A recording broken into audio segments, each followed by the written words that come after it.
Welcome everybody. This is Eideias project, and it will be a bunch of talks about different subjects with different people. And my name is Aleix Gordo Hostau, and I'm an artist based in Barcelona. I most likely perform muralism, illustration, and painting in an international level. I'm Dr. Hanna Poikonen, and I'm a Finnish neuroscientist and dancer. And in my academic research at the ETH Zurich in Switzerland, I focus on the neuroscience of education. In addition, I have background in neuroscience of dance and arts in general. And then also I've developed a method called Wise Motion, in which I combine movement and neuroscience in a concrete way in rehabilitation and also applied in education. So today we will circle around the topics of art, brain and life in general with Aleix, and welcome to jump into our conversation. Well, we most likely will try to talk about all these things. I hope we make ourselves understood properly, or just a try. I think the interesting question is that how did we ever end up to this point now, that we even in our wildest imagination think that neuroscience could explain the existence of soul, or could explain Well, soul. the point is that the mere question, it is a trick, because it's anachronistic in a way that the soul does not exist anymore. Not as a metaphysical concept, let's say, studied by philosophy or religion. Well, religion keeps more than studying, discovering it or self-discovering it, if you want. So, or at least those religions who believe in soul. There are some that don't.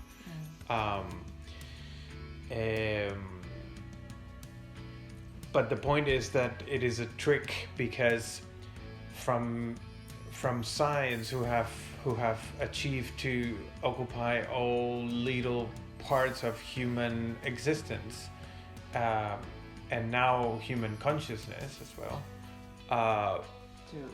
There is something called hard problem in neuroscience of consciousness, which they still haven't been able to overcome, which is also related to this, that how does the matter come into this, like, let's say, abstract or subjective experiences.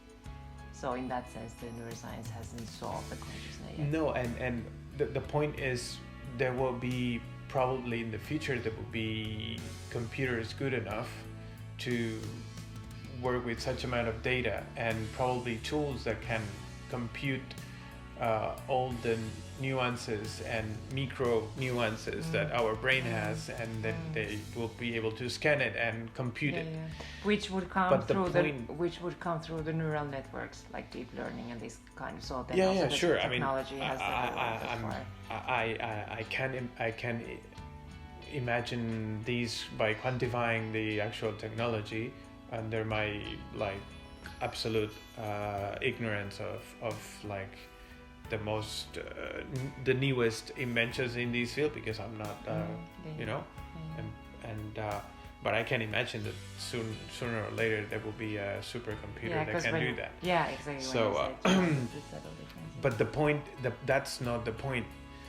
The point is that, okay, you will be able to scan all the cells of a brain in lifetime, and you know exactly how it performs, let's say.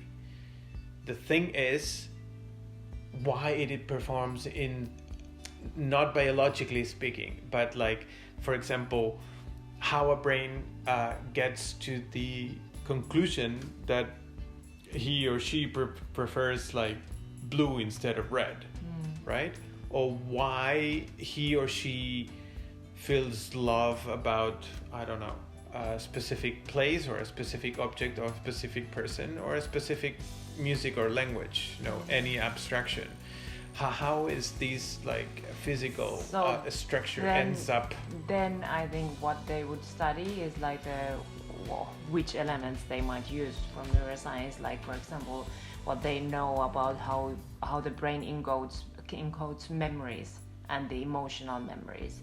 And so these emotions and memories and the culture, so that the problem that any unit, the smaller it is, it can you will never be able why it stored some information and some other to reach to the conclusions what we would call like not soul but like let's say subjectivity as we know it in a more metaphysical way. Like so then I think neuroscience attempt would be somehow to combine the genes, so how the genes influence and then also to the environmental effects and how what we know how the environment shapes the brain processes. But it's still, yes, I agree, it would be pretty vague, but like also what you said, like how the person... But it's impossible and it's a waste of time in a way. But that's where we go back to the first question. Like, and that's what I was telling you before, is that neuroscience, it's one of these disciplines that these original questions derive from through the process of atheism and history, right? Let's say, okay, there's no religion, there's no God, there's no metaphysics anymore, in order to be explained in a language of its own. Now everything needs to be explained in the language of science. All these little nuances, these little parts that was not even needed to be understood in any language but by the language itself, it's now willing to be described in the language of science. And the problem is, okay, neuroscience falls into the segment of the brain, which is apparently these HQ's control of our body, and then where the rest of us derive from, which I don't believe, but because there's a body attached to the brain. So and now they start to understand even more how the body also modifies the brain. It's not just that the brain sends messages to the body. So I think, and you know, I'm a poor illustrator, and it is more or less intuitively understandable. But I think come it took like 50 years to understand this science world. But I think intuition is the key word, because if you go to this like very rational cognitive thinking, you kind of block these neural pathways which are active in intuition. So by getting kind of too rational, also based on how the brain works, you kind of dampen down. How do you find too rational? Because it's impossible. Unless you're a psychopath.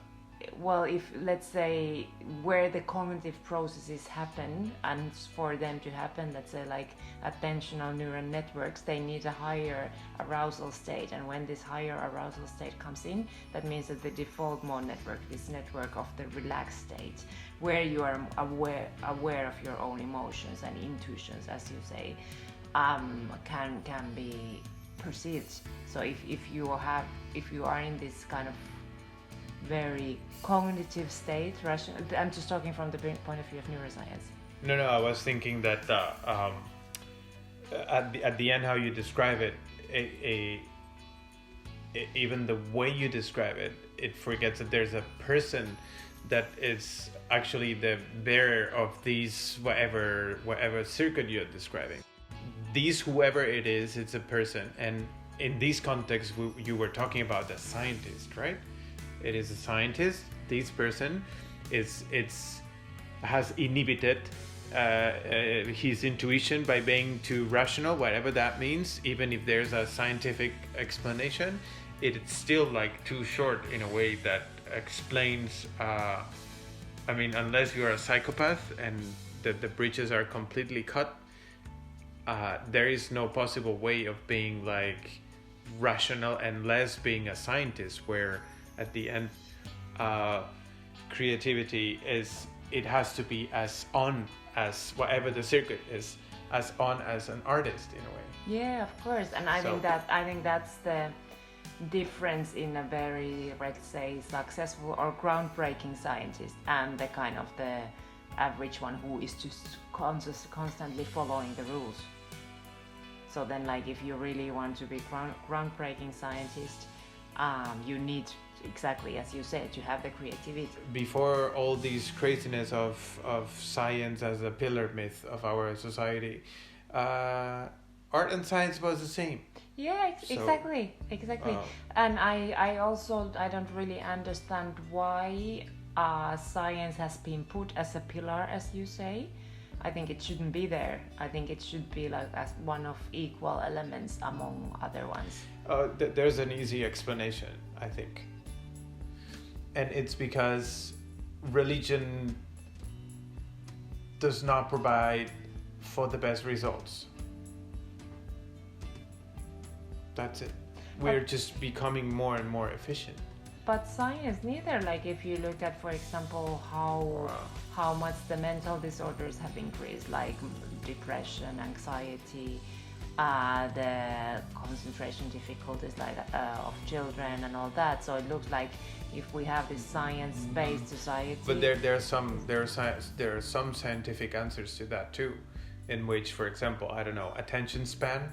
Or child attention disorder, whatever. 100 years before now, the term didn't even exist. You know, Freud said once, if the medicine, if the medic science keep improving. Sooner or later there won't be any human being who will be completely healthy. And I think we are there already. Like if you scan with blood test and whatever body scans, we would find some kind of abnormalities in everyone. Yeah, because there's a scientific canon, and then there is like some, it's like a Cuban car. In a way, like what is a Cuban car? It is a Cadillac, right? It is a Cadillac from 1950s that used to be a supercar, and it's probably one of the best cars in gas. There's like good steel, blah blah blah, and so on. It was imported by really rich people who were living in Cuba, and after the revolution, they haven't got any replacement parts at all. So. But they keep working. They work perfectly, and there's some of these cars. I just watched a documentary about it. It's fantastic. Like there's these people who know how to mend one of these cars with like different tires, like handmade parts, and so on, because since 1950s they haven't got any replacement part for the cars. So. The thing is that we are something like that. We as soon as we are alive, like for example, my grandmother is now 92. Is she a fully functional human being? Yes, she's alive. But from a canonical scientific perspective, she has something, and she has many, let's say, flaws to be a healthy.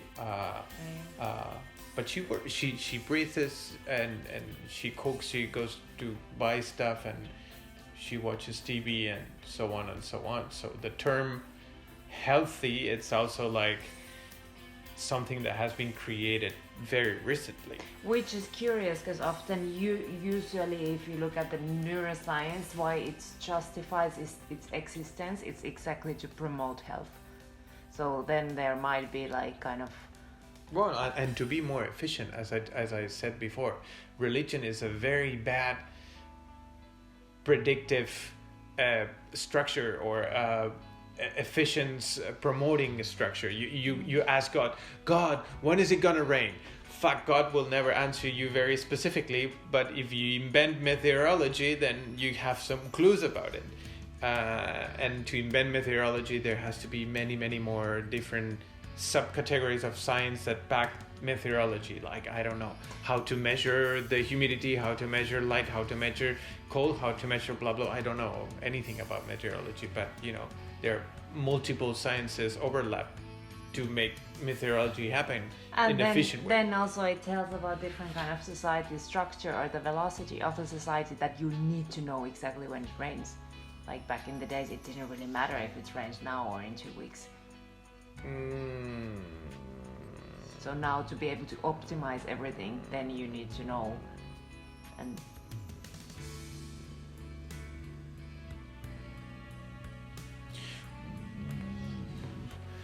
Well, it did matter. It didn't matter if it was raining today or tomorrow, but if it didn't rain for 2 weeks or 3 weeks or 1 month, that would be 2 weeks, 3 weeks or 1 month without eating. And yet, let's say the other way, like that, it didn't matter, but there was nothing they could have done about it. Whereas now they could install some kind of like artificial segregation system. Well, they could have prayed. That's the point. There's a utility on praying. It is not that the god will come and make rain happen like Manitou, the Indian god of rain, right? It is praying would somehow help the individuals who are suffering from not, raining, to sublime in a way these uncertainty, let's say, and starving and thirst, whatever it is, and these cannot be quantified by science either.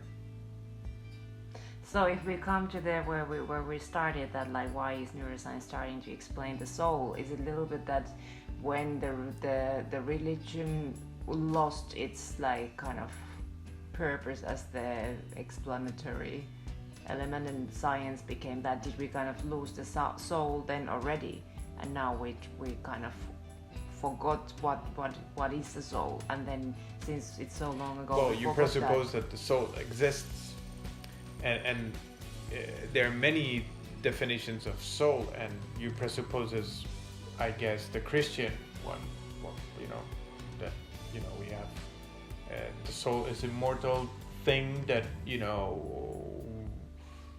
it goes to heaven or hell or etc. whatever. Maybe more like some kind of like extreme subjectivity. So that what like identity, what makes that person. So not thinking that if the soul will be preserved after death life, or anything. Yeah. No, so then like also in the living being, like the soul. Well, you can't. But you can't. Yeah, but that's the point. And that's unfortunately philosophy and linguistics. There are some exceptions from every word, and soul can mean many things. In which like it could be extreme subjectivity and the essence of something, not even a living thing. Yeah. So you say, the soul of a nation, if that ever, a nation, it's not a being. Well, it is a being, but it's not it is not a specific subjectivity. But then also, like let's say in science, we are distanced from that because it can't be quantified. Yeah. So well, then kind of like it seems too difficult question. So then you start to just ignore. Well, science its is playing dirty because it's playing on and in a way,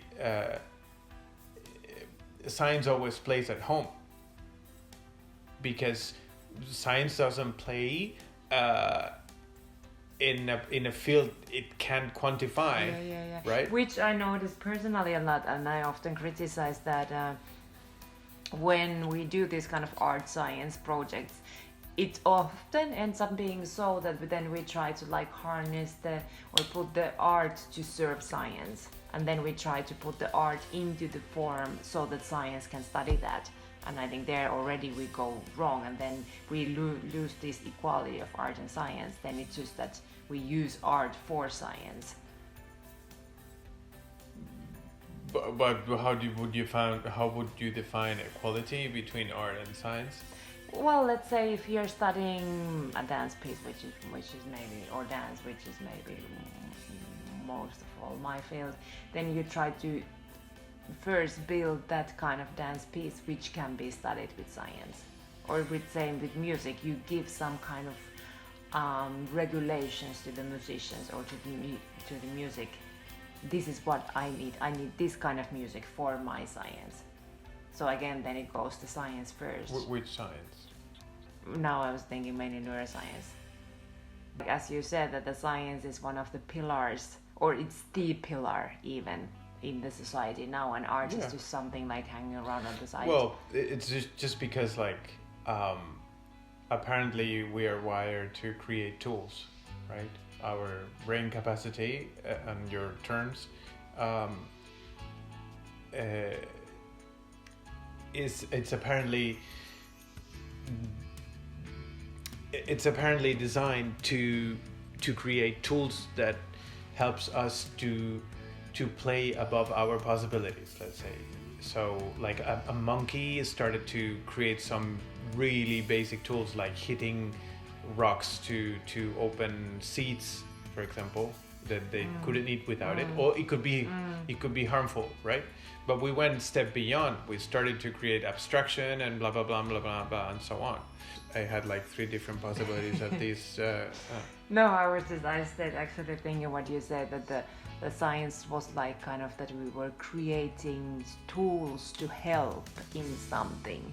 So I think that already that exactly. Oh well, exactly. Yeah, that we are wired to create like tools since the very beginning of times of the human on the human being, and now science is the one that backs us to keep creating better tools to keep playing above our possibilities in a way. We try to dismantle life itself, let's say death itself, which has been, before we were fighting against, in kind of an American term, fighting, cold, and so we invented something to keep the fire on. And we were cold, and we invented some cloths to warm our bodies that should be warm enough to live in our ecosystem, because monkeys don't need clothes where they live. And science provides these capacity of ours to keep building tools that makes us more and more efficient, in a way, to probably acquired the utmost comfortability. I don't know how to say it. I was thinking what you're gonna say, because here I think you put the science on its place by saying that science was a tool. So now the science has somehow gotten out of the rule of out of the position of a tool and gotten to some kind of like almighty. So it has taken over. Of course, its own purpose. because God died in the 19th century. So and when you kill God and you kill art, like Hegel killed art in the early 19th century, and Nietzsche killed God late 19th century. So the 20th century was science alone, and all these. And also in the World Wars, the science was the soul was killed in a very like concrete way. Like if you've been suffering of so harsh and heavy events, but I don't think that there's any difference between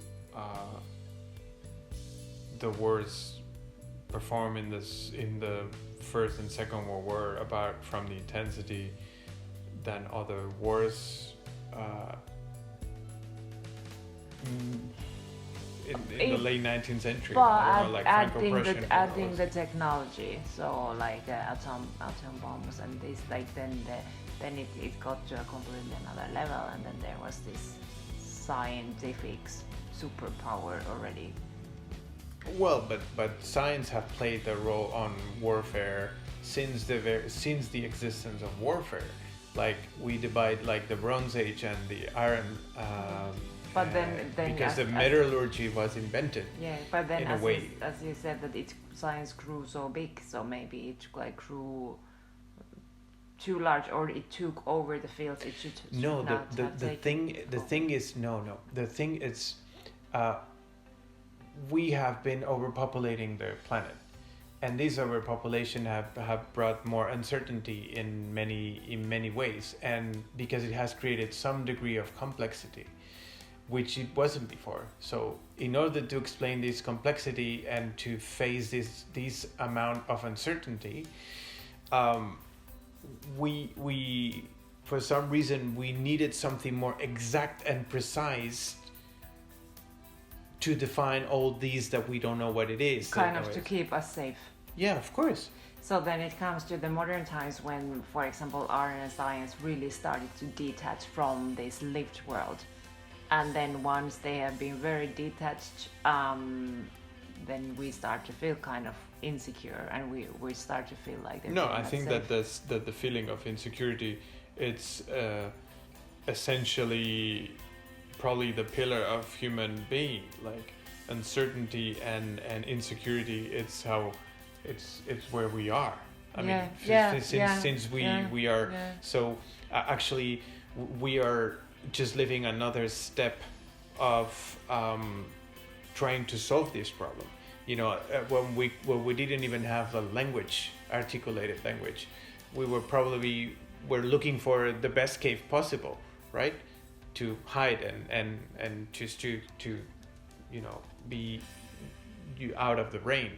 And later on we invented more sophisticated ways to solve this problem, and now, you know, as we have been keeping, you know, adding more and more tools and so on, the best tool to keep up with these problems, it is science, because it gives some pretended exact responses to some very exact problems. But then exactly, so then again science is somehow going out of its place. It was supposed to find solutions to these exact problems, but then it tries to find solutions also to these problems which are related to the, for example, the feelings of insecurity or on unpredictability, as you said, that they're fundamental human emotions and human states, like they are not supposed to be able to be solved anyway with the terms of science.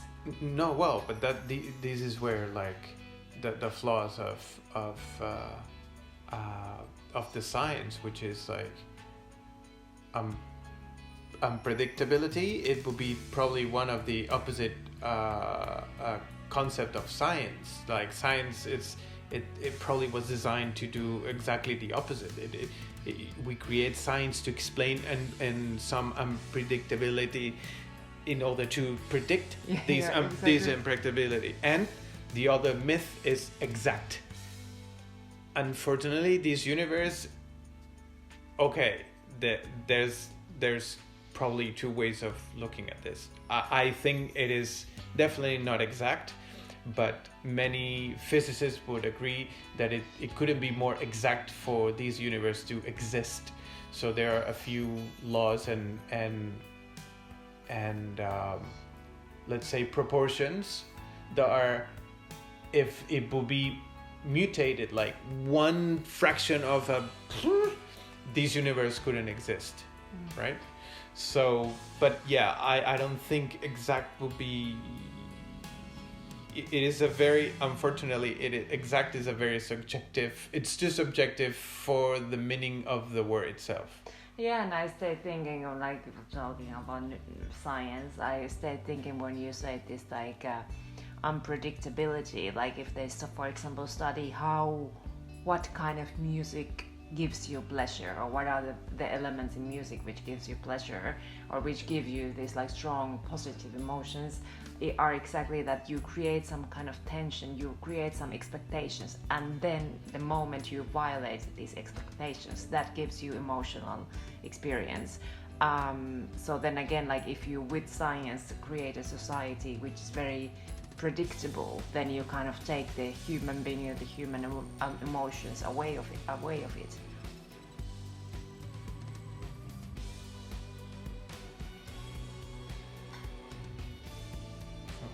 There's also how the yeah, go ahead. How the brain is, and also the body is, they want to keep that current state. So the body wants to keep the hormonal balance what it has on the moment. That's its aim. It's always try to predict, and then they it's called prediction error. Then they adapt what changes, then they adapt just to keep it's called homeostasis. And then if there's like very strong sudden changes, that creates kind of this change that creates the kind of change in the body, but also that creates these strong emotions. So if you want to predict and be exact and precise? Well, because the purpose of life, biologically speaking, is to keep up with it. Like, meaning that any living being is designed or programmed or wired or whatever you want to preserve its own living beingness, let's say. I don't even know if that exists in English, but like so your body will be able to will definitely want to be alive as longer as possible, and stay the structure kind of in is the state where it is. Yeah, exactly. So then also science tries to answer to that, but then there's always this like when these predictions fail, these are kind of the moments of chaos or shock, and also very strong emotional. Yeah, but a scientist reactions. would probably say that if the prediction failed, it's because they didn't have enough data to compute, let's say, and for the correct predictability, right? Which is great, like this aim of science as the savior of the world and whatever it is, right? That we will be all immortal, all equals, or nobody will starve, nobody, etc., etc. Again,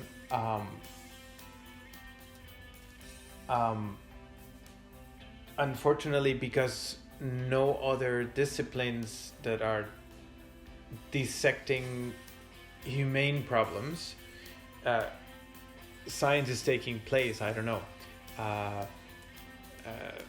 Psychology explains behavior and blah blah blah and so on, and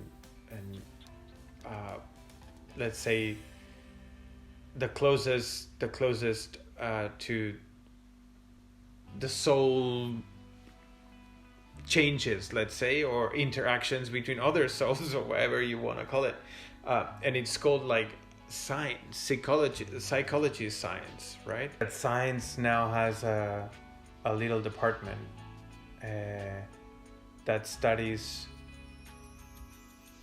all possible categories and subcategories and subcategories of whatever exists, let's say. And so some of these disciplines that are created to explain reality in a way, and maybe even reality itself,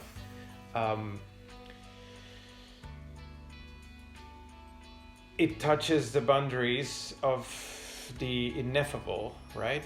That it was not even explained, but it was related more to religion or art or other disciplines that have no scientific purpose, and it doesn't use any scientific approach or any scientific tool to give meaning to those boundaries. And you could say, well, why do we fall in love with someone? Okay, well,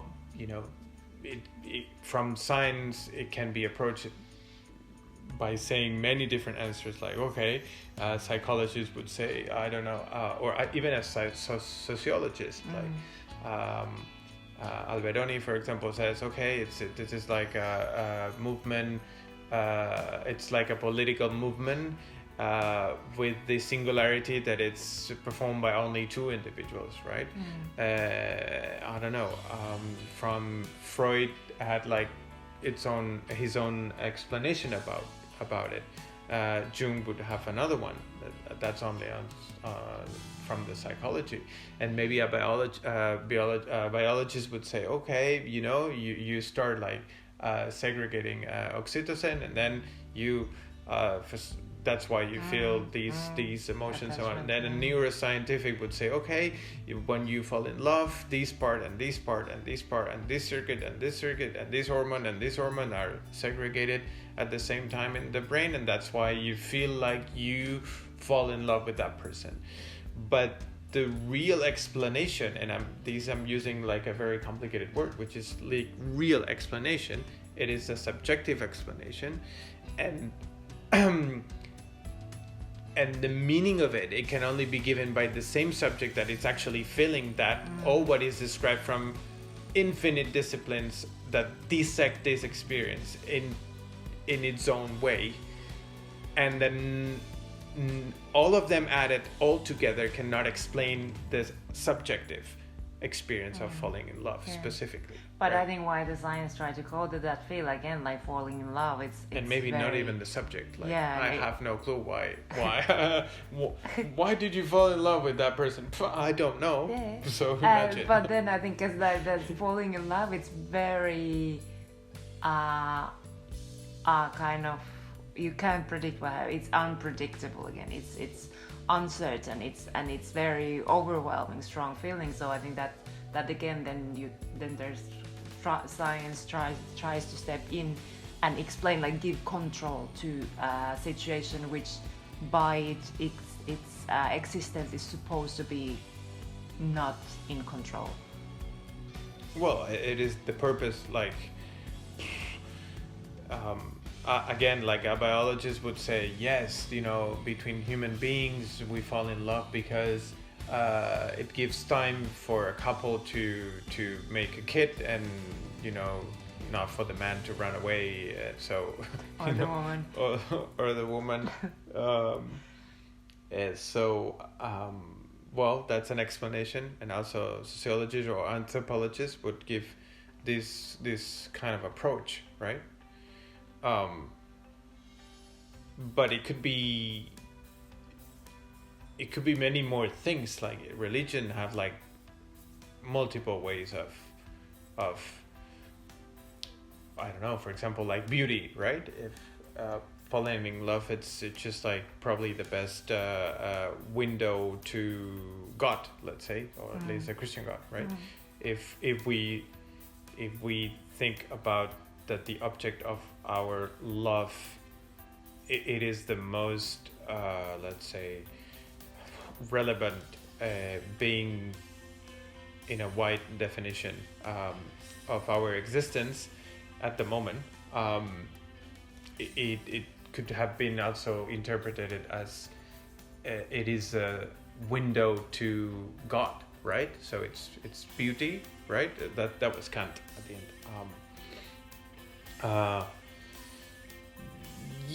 Well, we are all probably true about all this in our own way, but the thing is that it's the definitions of all these from all these disciplines, it's too poor to explain such a complex procedure that only affects one individual in a very specific way. Yeah, and right? then the question, I think the interesting question is there, like, why would even science, why does it even try to go to that field? Why does it try to take this challenge which is completely like out of its field or its boundaries? And I think that's one of these kind of explanations would be like trying to prevent of us ending up to the uncertainty. You know how many human beings died from mushroom eating before we certify which are eatable and which are not, right? Probably quite a few. Imagine, I don't know how many species of mushrooms are in the world and how many are fucking poisonous. But I'm sure that the essay and error costed quite a few thousands of really hungry human beings. And then there was someone who collected them into a book. Yeah. So, well,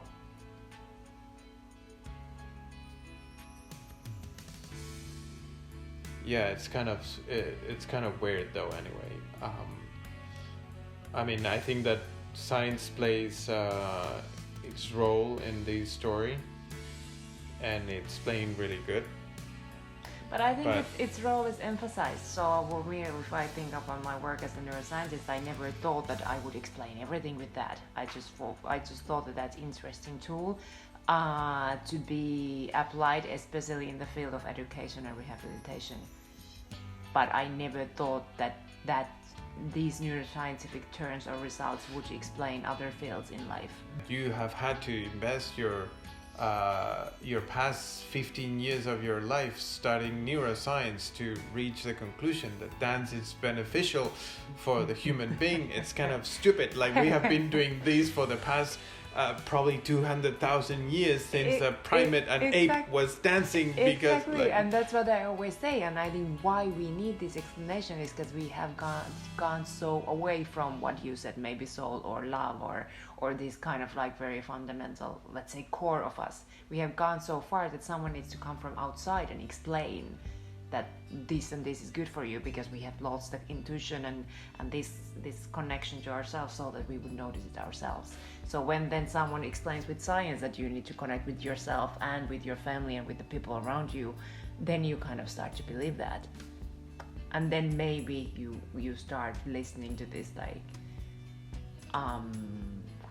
kind of like whispers which you have been ignoring.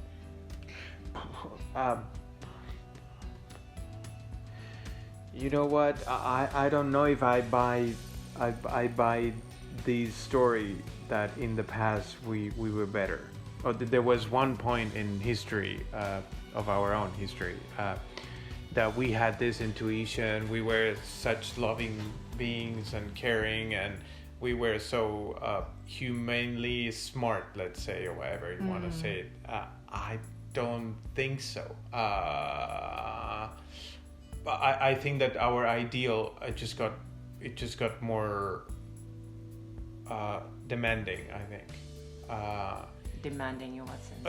In all ways possible. Like executing.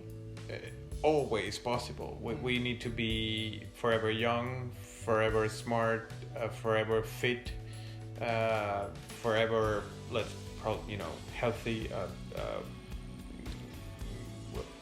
We are actually applying to be superhumans, and from this perspective of abundance, let's say, here in the Western world, and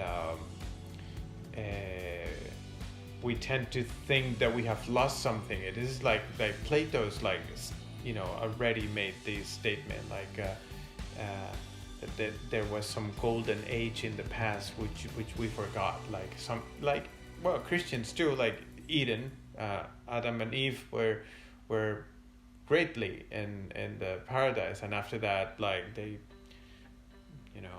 they fucked it up, and they got punished, and then we came, right? So I'm not sure if this what you are saying is actually true.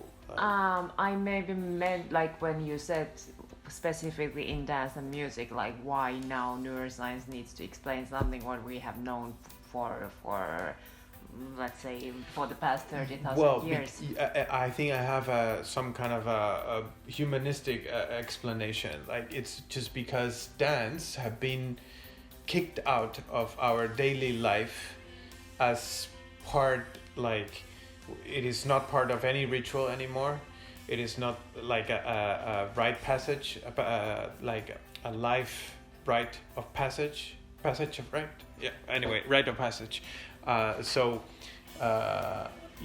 probably dance in our marriages, but not so many more people get married.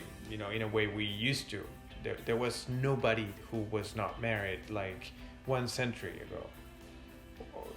It was almost impossible. And so dance have been kicked out of our daily life, and it's been the meaning of dance in our daily lives. It's what is being kicked out.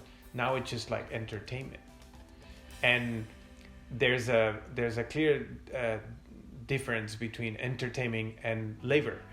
And entertainment is what happens when you're not laboring, when you're not working, right? Yeah. So, and entertaining has no meaning rather than escape from your previous experience, which is laboring, right?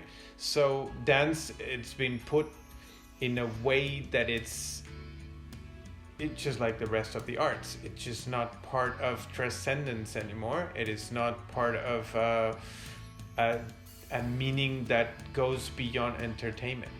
And that is the main problem of it. That's why we forgot that dancing is beneficial for us, not because we move, right?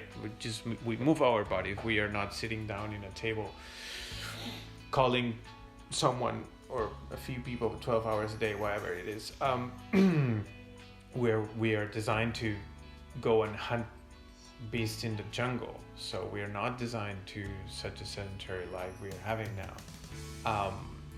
So I think that this is one of the reasons why we forgot dance. Yeah, and then again, we need to... It's not that we forgot it, it's just we changed the usage of it. The thing is that dance is beneficial for us, and we just forget what it's beneficial. We change it one benefit for another. Like, okay, we invested the scientists who discovered one specific medicine that will help you to be alive for 10 or 20 years more than you should, has spent 20 or 30 or 50 years of his life or her life trying to invent this, right? For you not to need the dance itself. So it is kind of like... and then I see that there is a kind of shift. So then also neuroscience somehow tries to justify why to bring back these traditions. So I don't think that the life was like kind of easier or more intuitive, I don't know, before, but there were some fundamental concepts which help to keep up maybe the daily rhythm, some rituals, and also which help to keep the connection to other people. Well, it makes sense that it's a connection, right? Well, but we don't need such a connection anymore. We need to be efficient. But this is not even because there's a complot of the capitalism to make us all individual. No, we just created a more efficient society, and this efficiency it can only be achieved by adding complexity to it. And this complexity is overwhelming to the vast majority of human beings that live in it. First of all, to maintain, and second of all, to understand the complexity. Oh well, it is a fucking miracle if you that we are now recording these in a in a box, and they can be sent to anywhere in the world. Anywhere in the world, and that we have electricity and a bulb coming out, and that you have like a cloth on you that it's warming without the necessity of killing an animal, anything else. It is a miracle, literally. You know how many? It's literally millions of people working in separated, very specific tasks for these to happen at this moment. Yeah, and then we can again talk about this neuroscientific terms of habituation, like how you get used to things, how you kind of stop reacting so strongly to things which you are used to having. That's a good example. In the morning you wake up and you put the lights on. In the beginning the lights feel like way too bright, and then you get habituated to that light, and then it doesn't feel bright anymore. So the same happens with everything around us. We get habituated to everything, and then we start to take it for granted. And then if we little by little start to lose these things which have been taken for granted, again there's a change. There's a moment of unpredictability, and that creates different kind of emotions, maybe being fear and anxiety, one of them or two of them. Well, it is like in a way we are feeding a huge monster in a way.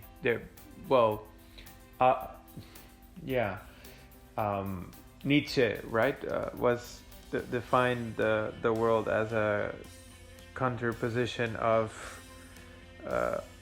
opposite cosmic forces, right, in a way that fight and dance and coexist and collide in many different ways. And well, you know, we try to solve uncertainty and with tools, and tools created complexity, and complexity are creating more uncertainty from an emotional part, from an emotional perspective, and so on and so on. So at the end, we are somehow forgetting that we are just like apes without fur at the end, right? Without hair. So so it is kind of like. So at the end of this conversation, you remember that. Yeah, I love it. It is a game that it's kind of it's nice to see, but it's kind of stupid. I thought it's like it's lost before it gets started. It's kind of nihilistic, but it just I just enjoy it. It's just as a spectator. I wish you have been criticizing the spectator approach to life, which many people have at the moment. Well, contemplator, it's different than spectator. You expect.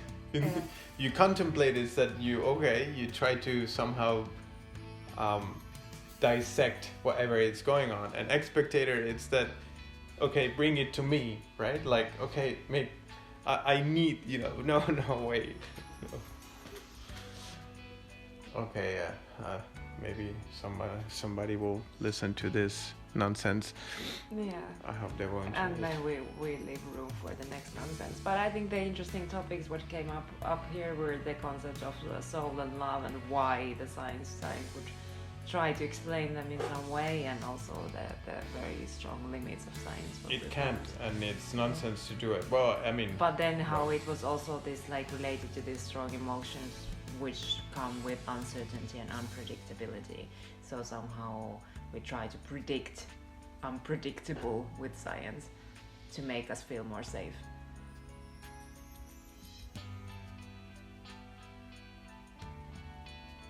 Well, we can discuss this in the next episode, same bad channel, same bad hour.